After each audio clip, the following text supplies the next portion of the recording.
Oh my God, boss ఎక్కడుంది ఇప్పుడు?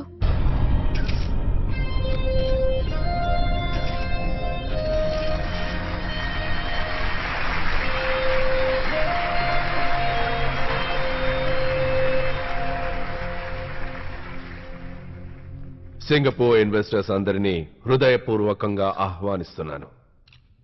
ఈ సంస్థ ప్రపంచంలో ప్రథమ స్థానంలో ఉండడానికి కారణం మీ అందరి సహకారమే.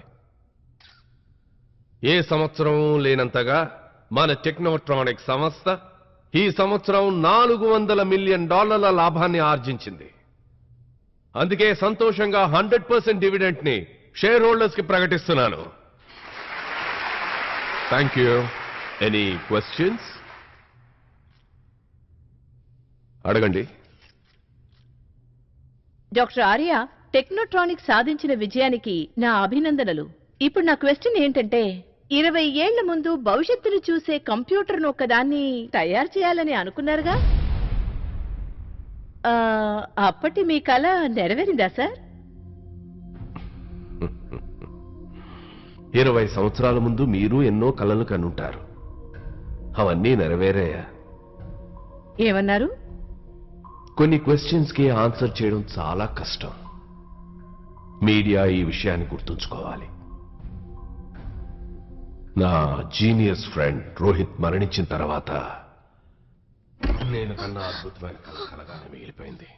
కానీ మిస్టర్ ఆర్య, నేను మీ గురించి చదివి తెలుసుకున్న దాన్ని బట్టి మీకు ఓటమనేదే లేదే. నేను ఖచ్చితంగా గెలిచుండేవాణ్ణే. నా జీనియస్ ఫ్రెండ్ రోహిత్ ప్రాణాలతో ఉండుంటే.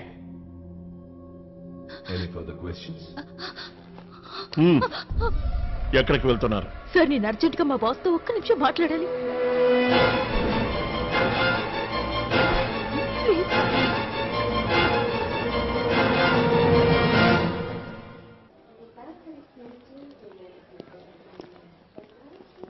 కృష్ణ, కృష్ణ, చెప్పడానికి ఏమైనా మిగిలిందా?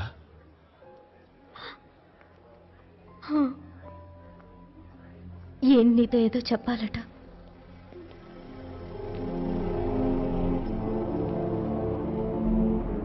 ఎవరు మీరు? నన్ను విక్రమ్ అంటారు. అయితే ఏమంటారు?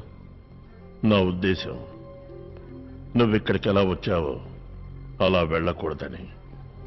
ఏమిటి మీరనేది? మరేమీ లేదు. నువ్వు ఒంటరిగా వచ్చావు, ఒంటరిగా వెళ్ళకూడదు.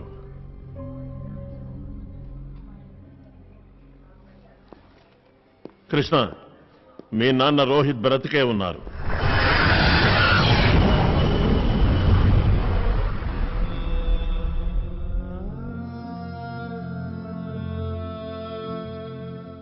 ఏమన్నారు మీరు?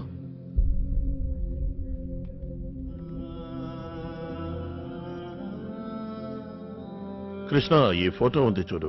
ఇది మీ నాన్నగారు డాక్టర్ ఆర్య దగ్గర పనిచేస్తున్నప్పటిదే. నేనప్పుడు టెక్నోట్రానిక్స్ లో సీనియర్ సెక్యూరిటీ ఆఫీసర్ని. వయసులో మీ నాన్నగారు చిన్నవారు, ఉద్యోగంలో నేను చిన్నవాణ్ణి. అయినా మాది గొప్ప స్నేహం. ఎందుకంటే మేం భారతీయులవనే కాదు, ఆయన చిరునవ్వులో స్వచ్ఛమైన నిజాయితీ ఉండేది, కళ్లలో మంచితనం ఉండేది, ఎప్పుడూ సంతోషంగా ఉండేవారు. అలాంటిది ఆయన సంతోషానికి ఎవరి దిష్టో తగిలింది. ఇన్నేళ్లు గడిచాయి, కానీ ఆయన విషయంలో కాలం అక్కడే ఆగిపోయింది.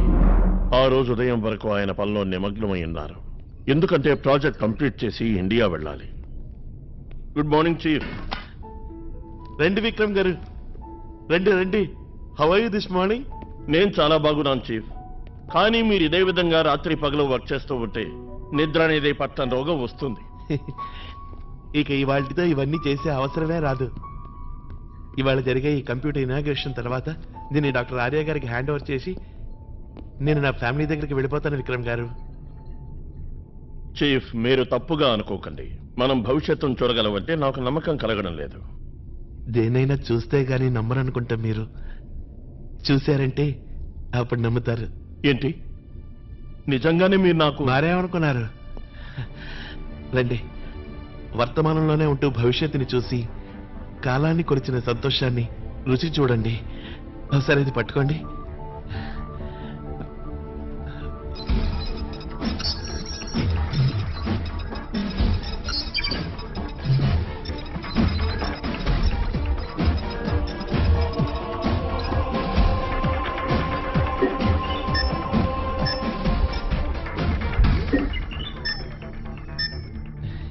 రెటీనా స్కాన్, నా కంటి చూపు.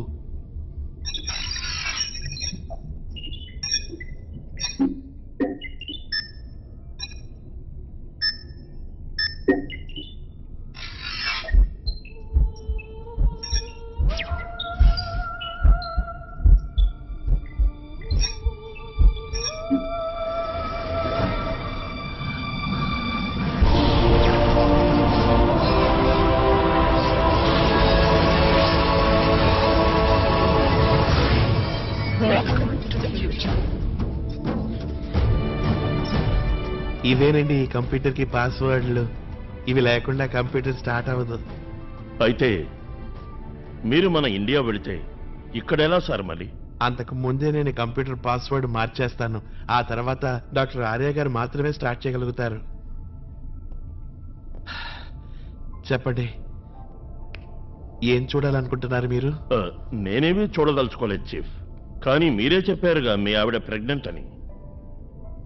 చూసి తెలుసుకుంటే సరిపోతుందిగా పుట్టేది మగబిడ్డ ఆడబిడ్డ అని. అయితే సరే, అదే చూద్దాం.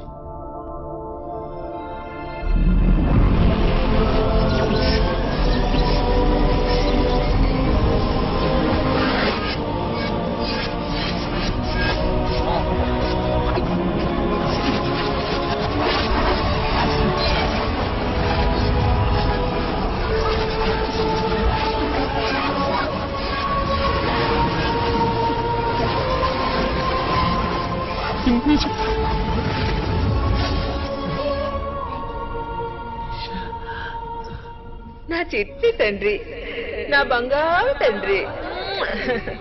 చూసావా నిషా, నీ కొడుకు అచ్చో నా రోహిత్ లాగే ఉన్నాడు. నీ అమ్మ దగ్గరికి వెళ్ళరా, ఎందుకంటే నా కొడుకు నా దగ్గరికి వస్తున్నారుగా. ఓ ఓ ఓ ఓ. కంగ్రాచులేషన్ చీఫ్, రేపు మీకు కొడుకు పట్టుపోతున్నారు. అందుకు ఈ రోజు స్వీట్ ఇవ్వదలుచుకున్నాను. కాదు కాదు, ఇప్పుడే. ఏమిటి, నా రోహిత్కి ఏమైంది? ఏంటత్తయ్యా? లేదు, అలా జరగడానికి వీల్లేదు. నా రోహిత్ చనిపోలేదు, బ్రతికే ఉన్నాడు.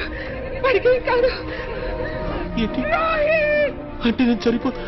చీఫ్, ఈ కంప్యూటర్ తప్పు చెప్తోంది. ఇందులో ఏదో పాడై ఉంటుంది చీఫ్.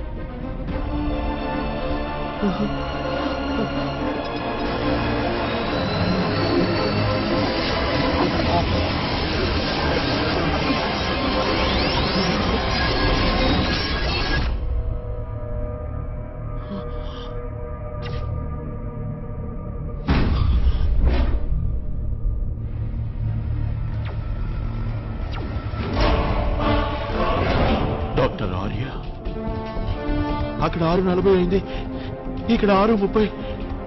అంటే 10 నిమిషాల్లోనే ఈ రూమ్ లోనే.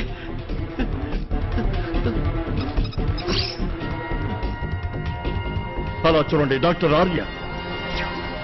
మీరు ఎప్పుడైనా షాజహాన్ గురించి విన్నారా డాక్టర్ మధు? విన్నాను సార్, తాజ్మహల్ కట్టింది ఆయనే కదా. ఏది సగం సగం తెలుసుకోకూడదు. షాజహాన్ తాజ్మహల్ కట్టిన పనివాళ్ల చేతులు నరికించాడట, ఎందుకంటే ఇంకోటి కట్టకూడదని. నా కల నెరవేర్చిన రోహిత్ పనివాడు, నేను వాడికి షాజహాన్ని. అంటే మీరు రోహిత్ చేతులను నరికిస్తారా? కాదు, వాడి తలని. రోహిత్ బతుకుంటే గనక నా ప్లాన్స్ ని అమలు చేయడానికి ఏమాత్రం ఒప్పుకోడు. నా చేతులతో అతన్ని చంపాలంటే నాకు చాలా బాధగా ఉంది. ఎందుకంటే అతను చాలా మంచివాడు, నిజాయితీపరుడు, తెలివైనవాడు. వాళ్ళు పైకి వస్తున్నారు చీఫ్, మీరు ఇక్కడి నుంచి వెళ్ళండి. లేదు లేదు, నేను ఈ కంప్యూటర్ని చెడ్డవాళ్ళ చేతులకు వెళ్ళవను, మొత్తం నాశనం చేస్తాను. సరే, నేను వెళ్ళి వాళ్ళని ఆపడానికి ప్రయత్నిస్తాను. హలో, అమ్మా, నిషని హాస్పిటల్లో చేర్చాను. బాబు కంగ్రాట్, నువ్వు ఏ క్షణమైనా తండ్రివి కావచ్చు. నువ్వు త్వరగా ఇంటికి వచ్చేయి బాబు. నేను వస్తున్నానమ్మా, వస్తున్నాను. రోహిత్, ఏమైంది బాబు అదోలా మాట్లాడుతున్నావే నా శక్తుల్ని దుర్వినియోగం చేశారమ్మా. ఈ లోకం చాలా చెడ్డదమ్మా. నువ్వే దిగులు పడకమ్మా. నేను వస్తున్నాను. నేను త్వరగా వచ్చేస్తాను.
రోహిత్, ఎందుకు ఇలాంటి పని చేశావు? మీ కళని నేను కళ్ళగానే మిగిల్చేశాను. మొత్తం అంతా ధ్వంసం చేశాను. ఎందుకంటే మీ దురుద్దేశం అంతా తెలిసిపోయింది. నా గురించి ఇన్ని విషయాలు తెలుసుకున్న నీకు నా జీవితంలో ఓటమనేదే లేదన్న విషయం తెలిసి ఉండాలే. నేను ఈ కంప్యూటర్ని మళ్ళీ తయారు చేయిస్తాను. నీ రీసెర్చ్ నే ఉపయోగించుకుంటాను. ఇక మీదట నీ అవసరం నాకు లేదు. Thank you so much for everything Rohit. Good bye.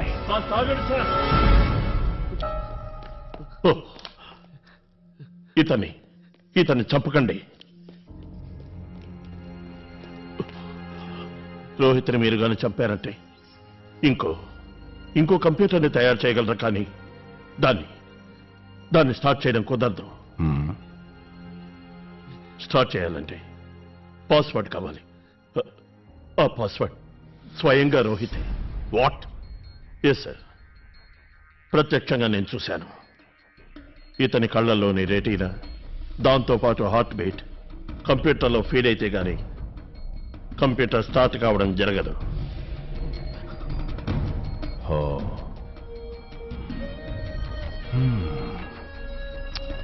మొత్తానికి కొత్త కంప్యూటర్ తయారయ్యే వరకు నిన్ను ప్రాణాలతో ఉంచాల్సిందే.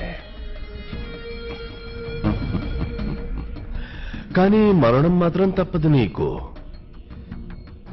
లోకం దృష్టిలో. బ్రేకింగ్ న్యూస్, ఒక విషాద సమాచారం. టెక్నోట్రానిక్స్ ల్యాబొరేటరీలో హఠాత్తుగా జరిగిన అగ్ని ప్రమాదంలో ప్రసిద్ధ భారతీయ సైంటిస్ట్ శ్రీ రోహిత్ మృతి చెందారని తెలియపరుస్తున్నాను. దయచేసి మనం 2 నిమిషాలు మౌనంగా ఉండి శ్రీ రోహిత్ గారి ఆత్మకు శాంతి కలగాలని ప్రార్థిద్దాం.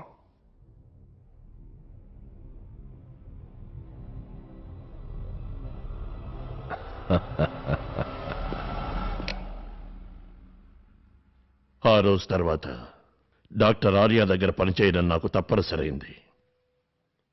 పోలీసుల హెల్ప్ కూడా తీసుకోలేకపోయాను. డాక్టర్ ఆర్యాకి కాస్త అనుమానం వచ్చినా నన్ను చంపి పారేస్తాడు. మీకు విషయం తెలియజేయడానికి మిగిలిన వాడిని నేనొక్కనే. అందుకే మీ నాన్నమ్మని నిన్ను నేను ఎన్నో సంవత్సరాల నుంచి వెతుకుతున్నాను. ప్రియ కారణంగా నిన్ను ఇవాళ కలవగలిగాను.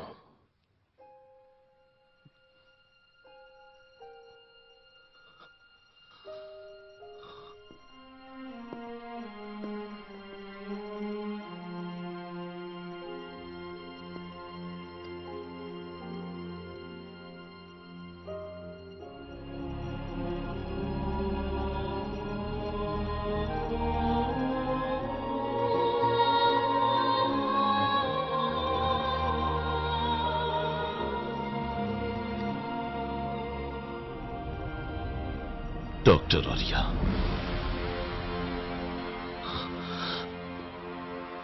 20 ఏళ్ల నుంచి ఒక తల్లికి తన బిడ్డని ఒక బిడ్డకి తన తండ్రిని దూరం చేశాడు. వాడు చెప్పిన ఒక్క అబద్ధం వల్ల నా తల్లిని పోగొట్టుకున్నాను.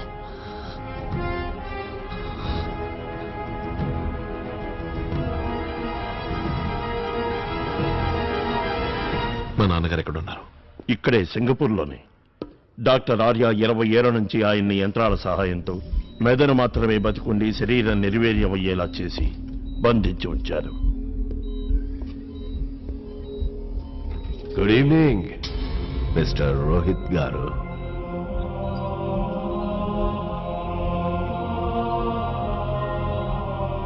ఏమనిపిస్తోంది నీకు ఈరోజు? ఈ మిషన్లన్నీ నేను సక్రమంగా చూసుకుంటున్నాయిగా? ఎస్,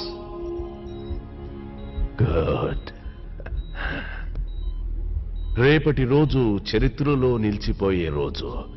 ఏమంటే నా ఐఎమ్ సారీ, మన కంప్యూటర్ ఇనాగ్రేట్ కాబోతోంది. అవునవును, మన కంప్యూటర్. నువ్వు లేకపోతే ఈ స్థాయికి తయారయ్యేది కాదు. ఇన్ని సంవత్సరాలుగా నేను చెప్పిందంత ఓపిగ్గా ప్రశాంతంగా విని నాతో నువ్వు సహకరించావు. నేను అనుకున్నట్టు రేపు కంప్యూటర్ స్టార్ట్ అయ్యాక నాకు నీ అవసరం తీరిపోతుంది, నీకీ కష్టం తీరిపోతుంది.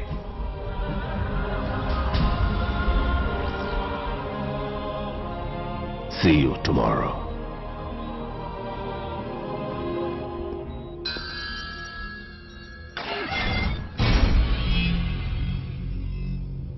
Breaking news. డాక్టర్ ఆర్యాకు ఒక విషయం గుర్తొచ్చింది. ఏదైనా సాధించాలంటే ఆలస్యం చేయకు, అవకాశం ఉంటే వెంటనే చేయి. అందుకే డాక్టర్ ఆర్య ఆలస్యం చేయకుండా ఈరోజే కంప్యూటర్ ఇనాగ్రేట్ చేస్తాడు.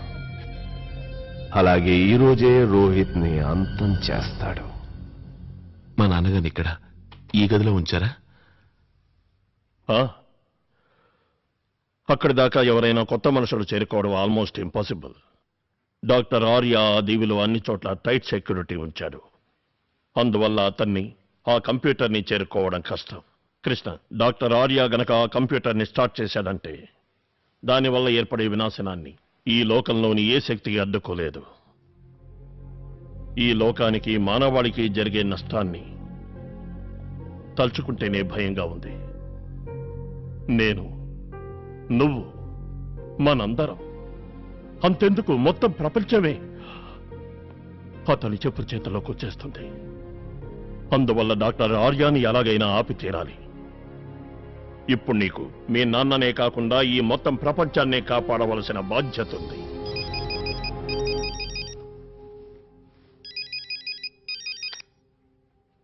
హలో కృష్ణ, నానమ్మా. కృష్ణ, నువ్వు బాగున్నావా బాబు? ఉన్నాను. ఎందుకో తెలీదు, మనసంతా ఒకటే గాబరాగా ఉంది. నువ్వెప్పుడొస్తున్నావు నాన్న? త్వరగా వచ్చేయి కృష్ణ. మీ నాన్న సంవత్సరికం వస్తోంది. ఆ రోజు నువ్వు ఇక్కడుండి కొడుగ్గా నీ బాధ్యత నెరవేర్చాలి. నాకు గుర్తుంది. నువ్వేం దిగులు పడకు. కొడుగ్గా నేను ఆ బాధ్యత నెరవేరుస్తాను.